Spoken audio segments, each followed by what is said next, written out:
প্রধানমন্ত্রীর নেতৃত্বে এনইসি বৈঠক। আগামী অর্থবছরে এডিপি ও ৫ বছর মেয়াদী অর্থনৈতিক কৌশলপত্রের রূপরেখা চূড়ান্তকরণ নিয়ে আলোচনা।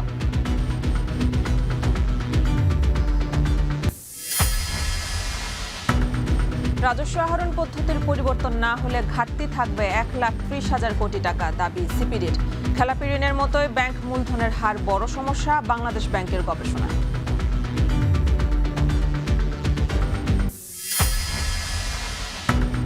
উপাচার্য নিয়োগ ঘিরে গাজীপুরের ডুয়েটে ব্লকেড। জাবিতে প্রক্টরের পদত্যাগ দাবি হেনস্থার শিকার শিক্ষার্থী। ধর্ষণ চেষ্টার ঘটনায় তদন্ত কমিটিকে ৩ দিনের আলটিমেটাম।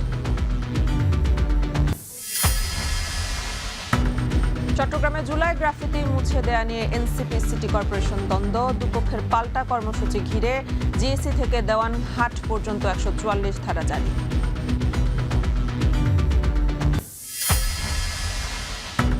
মাদারীপুরে একই পরিবারের ৩ জনের মৃত্যুর ঘটনায় ভাড়াটিয়াকে হেফাজতে নিল পুলিশ। রাজধানীর মুগধায় খণ্ডিত মরদেহ উদ্ধারের ঘটনায় আটক ৩।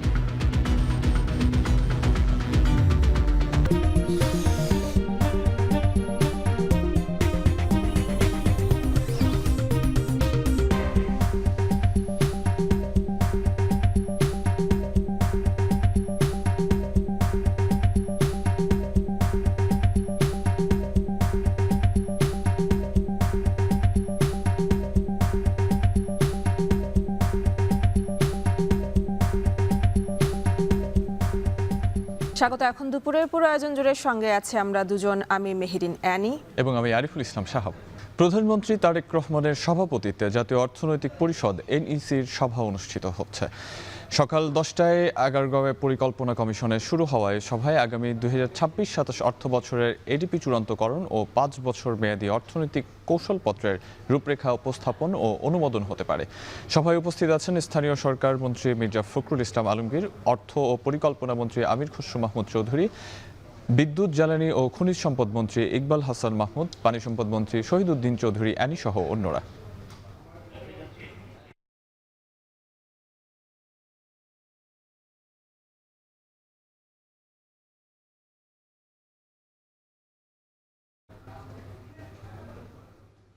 অর্থ পরিকল্পনা মন্ত্রী আমির খসরু মাহমুদ চৌধুরী এই মুহূর্তে কথা বলছেন, সরাসরি যুক্ত হচ্ছে সেখানে। প্রকল্পগুলো নতুনভাবে হবে সেগুলো তো সময় মতো শেষ করতে হবে, আর যেগুলো আমরা বিগত দিন থেকে পেয়েছি এই অসমাপ্ত কাজগুলো কতটুকু সমাপ্ত করবে সেগুলো রিভিউর মাধ্যমে সমাধান হবে, আর যেগুলো আসলে প্রয়োজনীয়তা নাই সেগুলো বাদ দেওয়া হবে। এই তো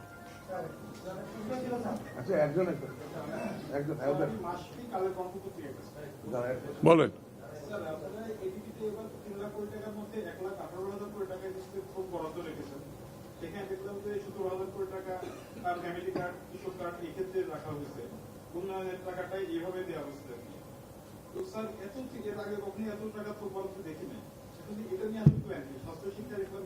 প্ল্যানটা খুব সহজ, প্ল্যানটা খুব সহজ।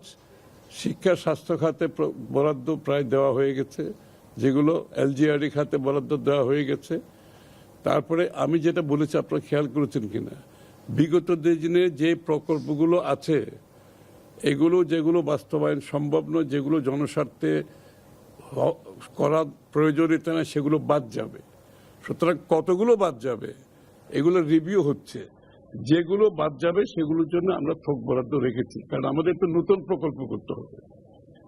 নতুন প্রকল্প করার জন্য থোক বরাদ্দ থেকে যার যে প্রয়োজনীয়তা তার পরিপ্রেক্ষিতে বরাদ্দ দেওয়া হবে। ওই কারণেই করা হয়েছে, যেহেতু এখানে অনেকগুলো প্রকল্প বাদ যাবে, অনেকগুলো আমরা বাস্তবায়ন সম্ভব না, অনেকগুলো জনস্বার্থে করতে পারবো না, অনেকগুলো প্রকল্পের পেছনে অন্য উদ্দেশ্য ছিল, সেগুলো তো আমরা করতে পারবো না। আমাদের প্রত্যেকটি প্রকল্পের, আমি একটা কথা বারবার বলছি, প্রত্যেকটি প্রকল্পের দ্য ভ্যালু ফর মানি, এটা মূল্য থাকতে হবে, এটার রিটার্ন অন ইনভেস্টমেন্ট, এটার বিপরীতে আমার একটা রিটার্ন থাকতে হবে, এবং এটা এমপ্লয়মেন্ট ক্রিয়েট করতে হবে।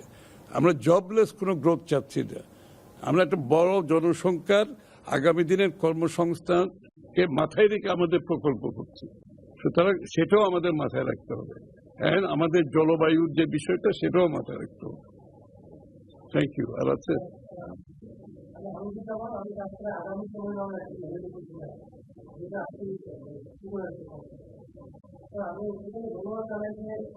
প্রথমবারের মতো একটি ব্রিফিং অনুষ্ঠিত হচ্ছে এর মধ্যে দিয়ে আমরা অনেক কিছু আলোচনা করতে আমার প্রশ্নটা হচ্ছে স্যার, আজকে 3 লাখ কোটি টাকার এডিপি আপনারা অনুমোদন দিলেন, কিন্তু চলতি অর্থবছরের যে সংশোধিত এডিপি বাস্তবায়নের যে অবস্থা গত 9 মাসে 10 মাসে, সেখানে এত বড় আপনাদের উন্নয়ন বাজেট, সেটা একটা উচ্চাভিলাষ কিনা?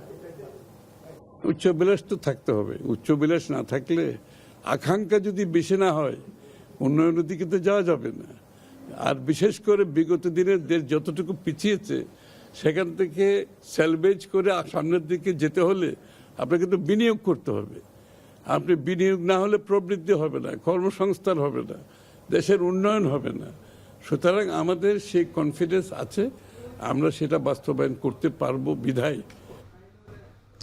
পরিকল্পনা কমিশনের জাতীয় অর্থনৈতিক পরিষদের বৈঠক শেষে ব্রিফ করছিলেন অর্থমন্ত্রী আমির খসরু মাহমুদ চৌধুরী। এতক্ষণ যুক্ত ছিলাম সেখানে। রাজস্ব আহরণ পদ্ধতির পরিবর্তন না হলে আগামী অর্থ বছরে 1,30,000 কোটি টাকার মতো ঘাটতি থাকবে বলে শঙ্কা প্রকাশ করেছে সিপিডি। সংস্থাটির পরামর্শ, নতুন নতুন খাত থেকে কর আদায় করা জরুরি, তবে বর্তমান বৈশ্বিক বিবেচনায় খাদ্যে ভর্তুকি বাড়াতে তাগিদ দেন বক্তারা। বিস্তারিত প্রতিবেদনে। নতুন সরকার নির্বাচিত হওয়ার পর প্রথম বাজেট, যা ঘোষণা হবার সম্ভাব্য তারিখ 11 জুন। চলতি অর্থবছরের তুলনায় 1,40,000 কোটি টাকা বাড়িয়ে বাজেটের সম্ভাব্য আকার ধরা হচ্ছে 9,30,000 কোটি টাকা। এ নিয়ে রাজধানীর গুলশানে আগামী বাজেট কেমন হতে পারে, রাজনৈতিক প্রতিশ্রুতি ও নাগরিক প্রত্যাশা বিষয়ক এক প্রাক বাজেট আলোচনা করে সিপিডি, যেখানে শুরুতেই সিপিডির সিনিয়র গবেষক তৌফিকুল ইসলাম খান জানান, আগামী অর্থবছরে রাজস্ব আহরণের পদ্ধতিগত পরিবর্তন না হলে 1,30,000 কোটি টাকার মতো ঘাটতি থাকবে। পাশাপাশি কর আহরণ বাড়ানোর তাগিদ দেন তিনি। এছাড়া বার্ষিক উন্নয়ন কর্মসূচি প্রকল্পে ব্যয় না করলে রাজস্ব আদায় কমবে বলেও মন্তব্য করেন বক্তারা। এমনকি ডিজিটাল আয় করা প্ল্যাটফর্মে কর আরোপেরও তাগিদ দেন তারা। তবে বর্তমান বৈশ্বিক বিবেচনায় খাদ্যে ভর্তুকি বাড়াতে তাগিদ দেন বক্তারা। আমরা সেই অর্থে সাশ্রয়ী মূল্যে এখন আর আমরা ঋণ পাচ্ছি না, আগামী দিনের ঋণ তাহলে কিভাবে আমরা এটাকে করব। আলোচনায় সিপিডির সিনিয়র ফেলো মোস্তাফিজুর রহমান বলেন, জনগণের কর দেয়া এবং নেয়ার পার্থক্য অনেক বেশি। তা কমিয়ে জিরোতে আনতে পারলে বাজেটের প্রকৃত সুফল আসবে। একদিকে ঋণ বাড়ছে, অন্যদিকে উন্নয়ন প্রকল্পের চাহিদা বাড়ছে। এগুলো সমন্বয়ের তাগিদ দেন সিপিডির এই সিনিয়র সদস্য। এইবারের বাজেটে বোধহয় 1,40,000 কোটি টাকা আমার রাখতে হবে কেবলমাত্র ঋণের সুদ পরিষেবার জন্য। তো এইটা তো একটা বিরাট ঝুঁকি কিন্তু আমাদের সৃষ্টি করছে। টাকার উপরে তো আর নাম লেখা থাকে না, কিন্তু আমরা যে রাজস্ব আদায় করছি বোঝা যায় যে এটার একটা অংশ কিন্তু এখন ঋণের সুদের জন্য ব্যয় করতে হবে। পাশাপাশি দুর্নীতি কমিয়ে শূন্যতে আনতে পারলে বাজেট বাস্তবায়ন সহজ হবে বলে মনে করেন বক্তারা। আমাদের ব্যাংকে যেটা সাজিদ আরাফাত, এখন, ঢাকা। নবায়নযোগ্য। বাংলাদেশের ব্যাংকিং খাতে খেলাপি ঋণ একটি বড় সমস্যা, কিন্তু সেই সঙ্গে আরেকটি অন্যতম সমস্যা হচ্ছে মূলধনের হার। আন্তর্জাতিকভাবে ব্যাংকগুলোতে 10% মূলধন থাকলেও দেশে তা মাত্র 3 থেকে 4%। এমন তথ্য উঠে এসেছে বাংলাদেশ ব্যাংকের গবেষণায়। দুপুরে বনানীতে পলিসি রিসার্চ ইনস্টিটিউটের সেমিনারে তথ্য উঠে আসে। এ সময় গবেষণা সংস্থা সিপিডির নির্বাহী পরিচালক ডক্টর ফাহমিদা খাতুন জানান, রাশিয়া ইউক্রেন যুদ্ধ, কোভিডের কারণে বিশ্ব অর্থনীতির সাথে ক্ষতিগ্রস্ত হয় দেশের অর্থনীতি, যার ফলে বাংলাদেশ সহ অনেক দেশ এখনও ঘুরে দাঁড়াতে পারেনি। আরও বলেন, দীর্ঘদিনের এই ক্ষত কাটিয়ে উঠতে সবার আগে প্রয়োজন ব্যক্তি খাতে বিনিয়োগ, যার ফলে সৃষ্টি হবে কর্মসংস্থান, যা গতি বাড়াবে অর্থনীতিতে। এছাড়াও অন্যান্য বিশেষজ্ঞরা পরামর্শ দেন, সামাজিক সুরক্ষা এবং অর্থনৈতিক পুনরুদ্ধারের সক্ষমতা বাড়ানোর পাশাপাশি সংস্কারে মনোযোগ বাড়ানোর।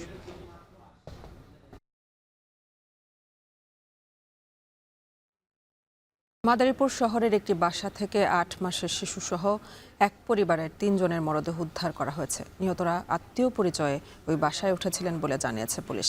জিজ্ঞাসাবাদের জন্য ওই বাসার ভাড়াটিয়া মিষ্টি বারুইকে পুলিশ হেফাজতে নেওয়া হয়েছে। কাজী মনিরুজ্জামান জানাবেন বিস্তারিত। মাদারীপুর শহরের আমিরাবাদ আবাসিক এলাকায় ৩ জনের মৃত্যুকে ঘিরে চাঞ্চল্য সৃষ্টি হয়েছে। রাত পোহাতেই ভাড়া বাসায় এমন মৃত্যু আতঙ্কিত করে তুলেছে এলাকাবাসীকে। পুলিশ ও স্থানীয় সূত্র জানায়, ওই বাসায় প্রায় ৩.৫ বছর ধরে ভাড়া থাকেন মিষ্টি বাড়ই নামে এক নারী।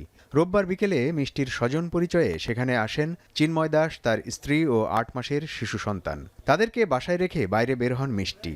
রাতে বাসায় ফিরে ঘর তালাবদ্ধ দেখে বাড়িওয়ালাকে নিয়ে এসে তাদের ডাকাডাকি করেন। তবে গভীর রাত পর্যন্ত কোনো সাড়া শব্দ না পেয়ে জরুরি সেবায় ফোন করেন তিনি।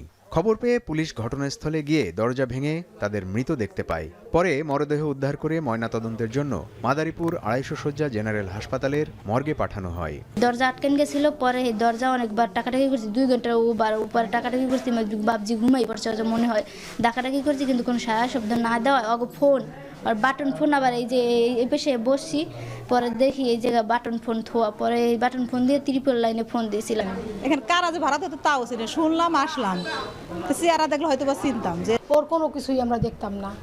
ও সবসময় ঘরেই থাকতো এবং ওর ঘরে কেউ ওর স্বামী ছাড়া তো কেউ আইতো না, কিন্তু কালকে যারা আসছে তারা বেড়াইতে আইছিল। আমরা আজকের যে ঘটনা, এই ঘটনায় উদ্বিগ্ন যে আসলে কিভাবে ঘটলো। আইন শৃঙ্খলা বাহিনীর বা রাষ্ট্রের উচিত যে এই ঘটনার যথাযথ তদন্ত করে কি কারণে ঘটনাটা ঘটলো। সুষ্ঠু একটা তদন্ত হোক, সুষ্ঠু তদন্ত হয়ে যদি আদতে কোনো অপরাধী থাকে কিংবা সহযোগী থাকে তাদেরকে আইনের আওতায় আনা হোক। খবর ছড়িয়ে পড়লে এলাকায় ভিড় করেন স্থানীয়রা। প্রাথমিকভাবে আত্মহত্যা হিসেবে দেখছেন পুলিশ। তবে ওই নারীর অসংলগ্ন কথাবার্তায় তাকে আরও জিজ্ঞাসাবাদের জন্য পুলিশ হেফাজতে নেওয়া হয়েছে। তারা ঢাকা থেকে আসছে এবং তার স্ত্রী অসুস্থ ছিল। পাশে এখানে আমরা যেটা দেখেছি যে সিরিঞ্জ টিরিঞ্জ বিভিন্ন রকম এগুলো আছে। তো হয়তো পারিবারিক কোন্দলের কারণে তারা এই আত্মহত্যার ঘটনা ঘটিয়েছে।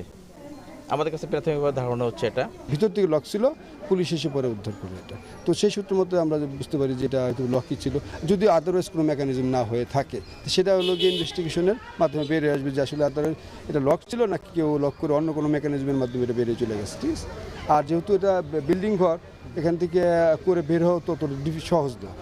তো আপাতত মনে হচ্ছে যে হয়তো এটা আত্মহত্যার ঘটনাই, তবে অন্য কিছু থাকতে পারে, সেটা পোস্টমর্টম রিপোর্ট এবং শ্রোতাল রিপোর্ট এর সাথে কম্বাইন করে তারপরে আনুষঙ্গিক যেখানে আলামতগুলো আছে এগুলো একসাথে মিলাই দেখতে হবে যে আসলে কী ঘটনা ঘটছে। পুলিশ জানিয়েছে নিহতদের এখনও কেউ খোঁজও নেয়নি। এছাড়া সন্দেহজনক ওই নারীর পরিচয় নিয়েও কাজ করছে পুলিশ। এখন মাদারীপুর। রাজধানীর মুগদায় প্রবাসী মোকাররম হোসেন নামে এক ব্যক্তির খণ্ড বিখণ্ড মরদেহ উদ্ধারের পর খণ্ডিত মাথা খুঁজে পেয়েছে পুলিশ। এদিকে নৃশংস এই হত্যাকাণ্ডে জড়িত সন্দেহে ৩ জনকে আটক করেছে আইনশৃঙ্খলা বাহিনী। আটকদের তথ্য মতে রাতে মানিকনগরে অভিযান চালিয়ে খণ্ডিত মাথা উদ্ধার করা হয়। পুলিশ জানায়, সিসিটিভি ফুটেজ ও আলামত বিশ্লেষণ করে ঘটনার রহস্য উদ্ঘাটনে কাজ চলছে। প্রাথমিক তদন্তে ধারণা করা হচ্ছে আনুমানিক ৬ দিন আগে ওই ব্যক্তিকে অন্য কোথাও হত্যার পর টুকরো টুকরো করে পলিথিনে ভরে বাড়িটির বেজমেন্ট ও পাশের ময়লার স্তূপে ফেলে গেছে খুনিরা। রোববার বিকেলে মান্ডা আব্দুল গনি রোডের এক বাসার বেজমেন্ট থেকে মরদেহের ৭ টুকরা অংশ পাওয়া যায়।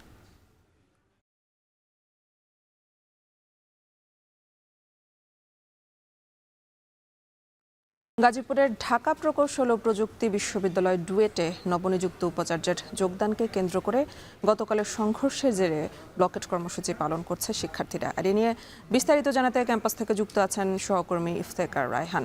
ইফতেখার, ক্যাম্পাসের পরিস্থিতি এখন কেমন দেখছেন আর সংবাদ সম্মেলনে কি দাবি জানালেন শিক্ষকরা?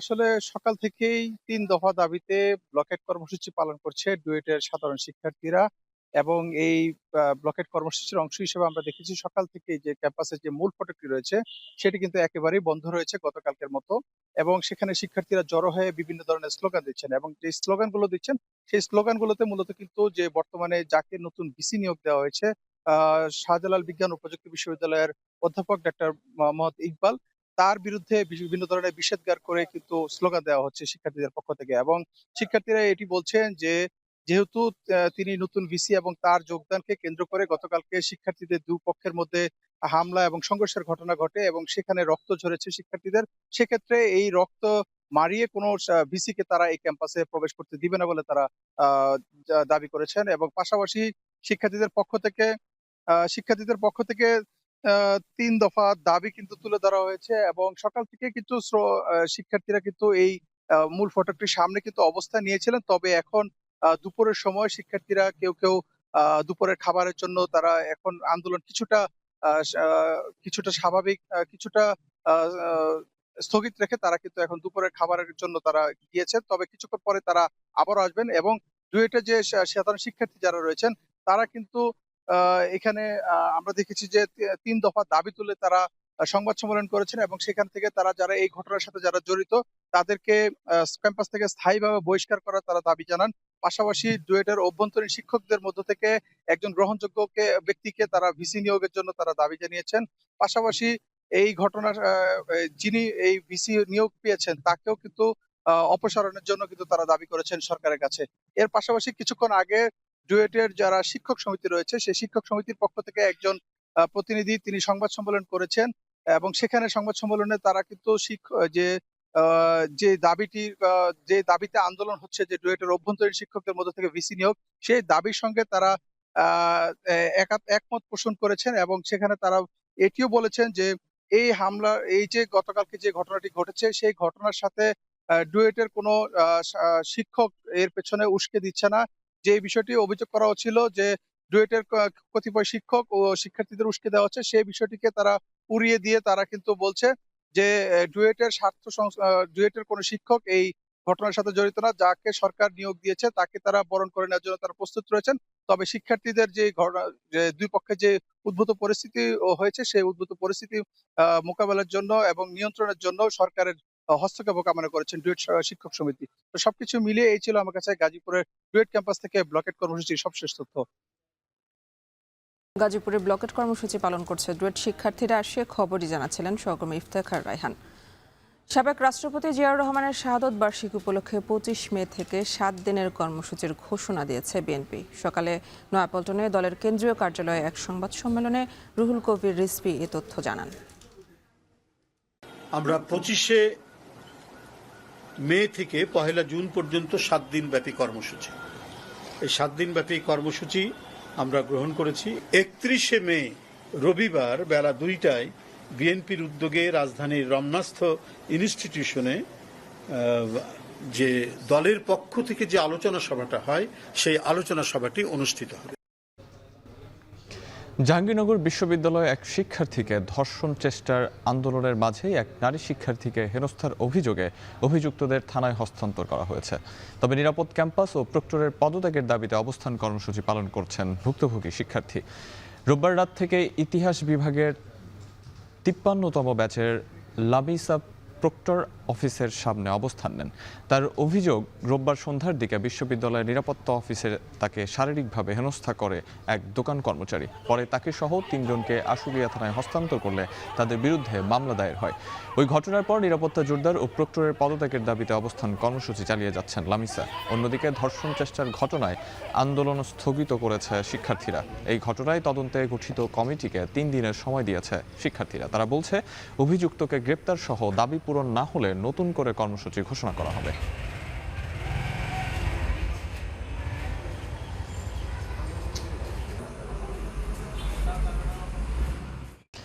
পটুয়াখালী বিজ্ঞান ও প্রযুক্তি বিশ্ববিদ্যালয় ভিসির অপসারণের দাবিতে শিক্ষক ও কর্মচারীদের অবস্থান কর্মসূচি অব্যাহত রয়েছে। গত সোমবার থেকে চলমান কর্মসূচিতে ব্যাহত হচ্ছে শিক্ষা ও প্রশাসনিক কার্যক্রম। আজও বেলা ১১টার দিকে বিশ্ববিদ্যালয়ের প্রশাসনিক ভবনের সামনে অবস্থান কর্মসূচি পালন করেন শিক্ষক কর্মচারীরা। পরে ছাত্র শিক্ষক ও কর্মচারীদের অংশগ্রহণে ক্যাম্পাসে একটি মিছিল বের হয়। মিছিলটি ক্যাম্পাস প্রদক্ষিণ করে টিএসসিতে গিয়ে শেষ হয়। পরে সেখানে সংক্ষিপ্ত সমাবেশ করেন তারা। এ সময় ভিসির অপসারণ ও হামলাকারীদের বিরুদ্ধে আইনগত ব্যবস্থা গ্রহণের দাবি জানান তারা। গত ১১ মে সোমবার পটুয়াখালী বিজ্ঞান ও প্রযুক্তি বিশ্ববিদ্যালয়ের উপাচার্য ডক্টর কাজী রফিকুল ইসলামকে অবাঞ্ছিত ঘোষণা করে অবস্থান কর্মসূচি পালনের সময় তাদের উপর হামলা করে বহিরাগত দুর্বৃত্তরা। এতে অন্তত ২০ জন শিক্ষক কর্মচারী আহত হন। এরপর থেকে উত্তাল হয়ে ওঠে ক্যাম্পাস।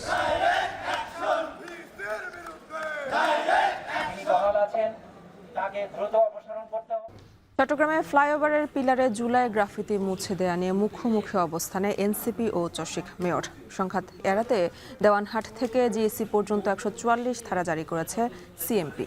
এনসিপির দাবি, বিজ্ঞাপনী সংস্থার কাছে পিলার লিজ দেয়ায় জুলাই গ্রাফিতি মুছে দিয়েছে চসিক। অন্যদিকে মেয়রের দাবি, আসন্ন স্থানীয় নির্বাচন ঘিরে উত্তেজনা ছড়িয়ে ভাবমূর্তি ক্ষুণ্ণ করতেই এই ষড়যন্ত্র করছে এনসিপি সহ একটি পক্ষ। বিস্তারিত হোসাইন জিয়াদের প্রতিবেদন। ঘটনার সূত্রপাত গতকাল রাতে চট্টগ্রামের টাইগার পাস ফ্লাইওভারে জুলাই আন্দোলনের গ্রাফিতি মুছে দেয়াকে কেন্দ্র করে জড়ো হন এনসিপি নেতাকর্মীরা। এ ঘটনায় চসিক ও মেয়রকে দায়ী করে মিছিল সমাবেশ করেন তারা। পাশাপাশি পিলারগুলোতে নতুন করে গ্রাফিতি আঁকতে শুরু করে এনসিপি কর্মীরা। এক পর্যায়ে সেখানে মিছিল নিয়ে জড়ো হন মেয়রের অনুসারী ও ছাত্রদল নেতাকর্মীরা। পাল্টাপাল্টি কর্মসূচিতে দুই পক্ষের উত্তেজনা ছড়িয়ে পড়লে সংঘর্ষ এড়াতে মাঝখানে অবস্থান নেয় পুলিশ। এনসিপির দাবি, জুলাই আন্দোলনের টাইগার পাস ছিল অন্যতম কেন্দ্রবিন্দু। সে জায়গায় গ্রাফিতি মুছে এসব পিলারে বিজ্ঞাপন দিয়ে আয় করতে চেয়েছেন মেয়র। এটি জুলাই আন্দোলনের সাথে বেইমানি বলে দাবি করেন তারা। গ্রাফিটি মুছে দিয়ে নতুন করে অ্যাডভার্টাইজমেন্ট লাগানোর কোনো প্রয়োজন আছে বলে আমরা মনে করি না আর কি। তো যেহেতু ওনারা মুছে দিয়েছেন, আমরা সেটা সম্পূর্ণভাবে নতুন করে আবার তৈরি করব। জুলাইকে যাতে কেউ অস্বীকার করতে না পারে, এই জন্য জুলাইয়ের স্মৃতিগুলো মানুষের মনের মধ্যে বারবার আমরা স্মরণ করিয়ে দেব। এ ঘটনায় সকালে সংবাদ সম্মেলনে মেয়র পাল্টা দাবি করেন, এসব পিলার পোস্টারে ঢেকে বিবর্ণ হওয়ায় নতুন করে রং করা হয়েছে, আবারও গ্রাফিতি আঁকা হবে। সামনে স্থানীয় নির্বাচন থাকায় রাজনৈতিক উদ্দেশ্য প্রণোদিত হয়ে ষড়যন্ত্র করছে এনসিপির একটি পক্ষ। তারা নগরীতে উত্তেজনা ছড়াতে চায়। আমি কোনো এই ধরনের ইনস্ট্রাকশন কখনো কোনো সময় যে এই গ্রাফিতিগুলো উঠানোর জন্য কিংবা মুছে ফেলার জন্য এই ধরনের কোনো ইনস্ট্রাকশন আমি এখনো পর্যন্ত কখনো আমি দিনে এবং দিব না। এই প্রোগ্রামটা আসলে তারা দিয়েছে রাজনৈতিক উদ্দেশ্য প্রণোদিত। শুধু একজন এনসিপির নেতা এই কাজটা করেছে। আমি এনসিপির অনেক নেতা আমাকে ফোন করেছে, তারা বলেছে আমরা এইসব ব্যাপারে ইনভলভ না। এদিকে আজ সকালেও টাইগার পাসে দুই পক্ষই পাল্টাপাল্টি অবস্থান ও গ্রাফিতি আঁকার কর্মসূচি ঘোষণা দিলে উত্তেজনা বাড়ে। সংঘর্ষ এড়াতে দেওয়ানহাট থেকে জিএসি পর্যন্ত 144 ধারা জারি করে প্রশাসন। সড়কে অবস্থান নেয় অতিরিক্ত পুলিশ। গতকালকের ঘটনার পরিপ্রেক্ষিতে মাননীয় পুলিশ কমিশনার মহোদয়ের নির্দেশনায় 140 ধারা জারি করা আছে। তো যেহেতু 140 ধারা জারি করা আছে, এখানে আমাদের মহানগরের ভিতরে কোনো মিছিল, মিটিং, সমাবেশ নিষিদ্ধ আছে। এটা হলো আমাদের আইনগত নির্দেশনা। বর্তমানে নতুন করে পিলারে গ্রাফিতি আঁকতে চায় দুই পক্ষই। মূলত কারা আঁকবে এবং কি লেখা থাকবে সেটি নিয়েই বিরোধ চলছে। শান্তিপূর্ণভাবে আলোচনার মাধ্যমে যার সমাধান চান মেয়র। হোসাইন জিয়াদ, এখন চট্টগ্রাম। জেলা মোটর শ্রমিক ইউনিয়নের নবঘোষিত কমিটি নিয়ে দ্বন্দ্বে রাজশাহী থেকে সকল রুটের বাস চলাচল বন্ধ রয়েছে। সকাল থেকে নির্বাচন নিয়ে ক্ষুব্ধ শ্রমিকরা প্রথমে চাঁপাইনবাবগঞ্জ এবং পরে সকল রুটের বাস চলাচল বন্ধ করে দেয়। এতে চরম দুর্ভোগে পড়েছেন দূরপাল্লার যাত্রীরা। শ্রমিকরা জানান, গতকাল রোববার শ্রমিক ইউনিয়নের কেন্দ্র থেকে রফিকুল ইসলাম পাখিকে সভাপতি এবং মমিনুল ইসলামকে সাধারণ সম্পাদক করে 21 সদস্যের রাজশাহী জেলা মোটর শ্রমিক ইউনিয়নের কমিটি ঘোষণা করা হয়। কিন্তু এই কমিটিকে প্রত্যাখ্যান করে সাধারণ শ্রমিকদের একাংশ। এ নিয়ে গত রাতে উত্তপ্ত পরিস্থিতির পর আজ সকাল থেকে তারা সকল রুটের বাস চলাচল বন্ধের ঘোষণা দেয়। এ অবস্থায় সকাল থেকে বাস চলাচল বন্ধ রয়েছে। এই সুযোগে ভাড়া বাড়িয়েছে অটোরিকশা, সিএনজি সহ ছোট যানবাহনগুলো। এ নিয়ে শীঘ্রই মেট্রোপলিটন পুলিশের সাথে শ্রমিকদের বৈঠক অনুষ্ঠিত হবে বলে জানিয়েছে শ্রমিক নেতারা।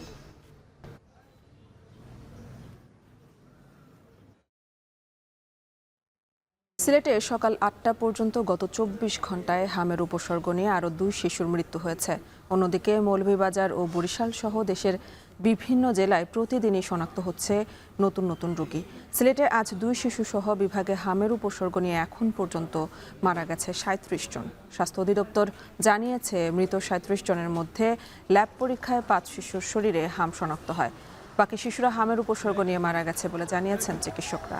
তাদের বেশিরভাগই হৃদরোগ, নিউমোনিয়া, শ্বাসকষ্ট ও জন্ডিস সহ বিভিন্ন জটিল রোগে ভুগছিল। বর্তমানে সিলেট বিভাগের বিভিন্ন হাসপাতালে হামের উপসর্গ নিয়ে 275 জন রোগী চিকিৎসাধীন রয়েছেন। অন্যদিকে বরিশাল বিভাগে হামে আক্রান্তের সংখ্যা ছাড়িয়েছে 5000। ভিড় বাড়ছে হাসপাতালগুলোতেও। প্রতিদিনই শনাক্ত হচ্ছে নতুন নতুন রোগী। একইভাবে মৌলভীবাজারেও বাড়ছে সংক্রমণের সংখ্যা। শিশুদের পাশাপাশি আক্রান্ত হচ্ছে বড়রাও। এছাড়া কক্সবাজার সহ দেশের বিভিন্ন জেলায় হাসপাতালে বাড়ছে হামি আক্রান্ত ও উপসর্গ নিয়ে ভর্তি রোগীর সংখ্যা।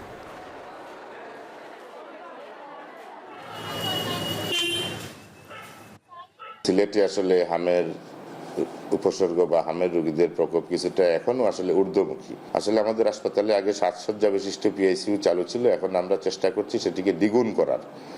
আজকের ভিতরেই সেটি সম্ভব হবে ইনশাল্লাহ। আমরা বর্তমানে 14 সংখ্যার একটি পিআইসিইউ চালু করব। মৌলভীবাজারে প্রতিদিনই বাড়ছে হামের প্রকোপ। এখন পর্যন্ত চিকিৎসাধীন অবস্থায় 6 শিশুর মৃত্যু হয়েছে। হাসপাতালগুলোতে রোগীর চাপও বেড়েছে। এ নিয়ে বিস্তারিত জানাতে 250 শয্যার জেনারেল হাসপাতালের আইসোলেশন ওয়ার্ড থেকে যুক্ত আছেন সহকর্মী এম এ হামিদ। হামিদ, এই মুহূর্তে হাসপাতালের অবস্থা কেমন দেখছেন, আর হামের প্রকোপ নিয়ে কি বলছে স্বাস্থ্য বিভাগ, জানাবেন। এ নিয়ে আপনার মাধ্যমে দর্শকদেরকে জানিয়ে দিতে চাই যে গত 24 ঘন্টায় মৌলভীবাজারে 2 জন শিশু মারা গিয়েছে সিলেটে চিকিৎসাধীন অবস্থায়। তাদের একজনের বাড়ি হচ্ছে শ্রীমঙ্গলের কালীঘাট চা বাগানে এবং অন্যজনের বাড়ি হচ্ছে সদরে। একজনের বয়স 6 বছর এবং একজনের বয়স 6 মাস এবং অন্যজনের বয়স 9 মাস। এছাড়াও গত 48 ঘন্টায় আরেকজন শিশু কুলাউড়ার মারা গিয়েছে। এ পর্যন্ত জেলায় মোট 6 জন শিশু মারা গিয়েছে। তার মধ্যে 6 জনেরই কিন্তু ল্যাব টেস্ট করা হয়েছে। এর মধ্যে একজনের পজিটিভ এসেছে। বাকি যে 5 জন রয়েছে তাদের কিন্তু এখন পর্যন্ত তাদের রিপোর্ট না আসার কারণে তারা পজিটিভ কিনা সেটা জানতে পারেনি সিভিল সার্জন অফিস। আমি কথা বলেছিলাম সিভিল সার্জন ডাক্তার মামুনুর রহমানের সাথে। তিনি আমাকে জানিয়েছেন যে আজকে পর্যন্ত জেলায় 484 জন রোগী উপসর্গ নিয়ে ভর্তি রয়েছেন বিভিন্ন হাসপাতাল এবং বাড়িতে, এবং গত 24 ঘন্টায় অর্থাৎ আজকের 24 ঘন্টায় 10 জন রোগী আক্রান্ত হয়ে হাসপাতালে ভর্তি হয়েছেন। আমি এখন এই মুহূর্তে যে ওয়ার্ডে দাঁড়িয়ে আছি সেখানে সকাল থেকে 22 জন রোগী ভর্তি ছিলেন এবং পরবর্তীতে আরো 9 জন রোগী আরো 3 জন রোগী ভর্তি হয়েছেন। এই মুহূর্তে অনেকজন ছাড়া পেয়ে গিয়েছেন। বর্তমানে 9 জন রোগী এখনো অবস্থান করছেন। প্রতিনিয়তই কিন্তু সকাল থেকে সন্ধ্যা যখনই বলা যায় তখন কিন্তু রোগীর সংখ্যা বাড়ছে। অন্যদিকে শিশু ward, medicine ward, diarrhoea ward সহ অন্যান্য যে ওয়ার্ডগুলো রয়েছে, স্ক্যান ওয়ার্ড রয়েছে, সেগুলোতে কিন্তু শিশু রোগীর সংখ্যা বা অন্যান্য বয়স্করা রয়েছেন।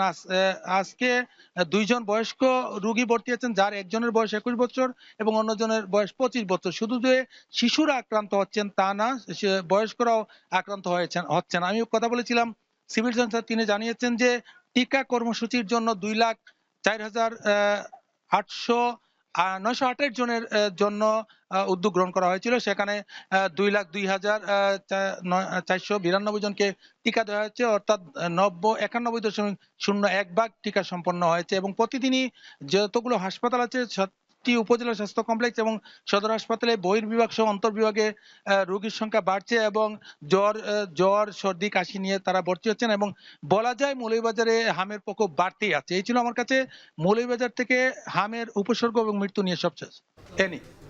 হাটবাজারে জমে উঠেছে কোরবানির পশু বিক্রয়। সাপ্তাহিক হাট ছাড়াও অস্থায়ী বাজারগুলোতে বেচা কেনা বেড়েছে কোরবানির পশু। উত্তরের বাজারগুলোতে মাঝারি ধরনের পশুর চাহিদা বাড়তি।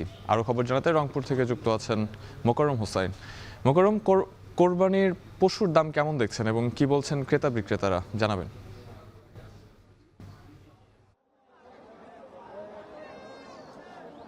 শাহাব, কোরবানির আর এক সপ্তাহের কিছু সময় বেশি আছে, যার কারণে এখন সাপ্তাহিক যে বাজারগুলো আছে সেগুলোতে জমজমাট পশু কেনা বেচা শুরু হয়েছে।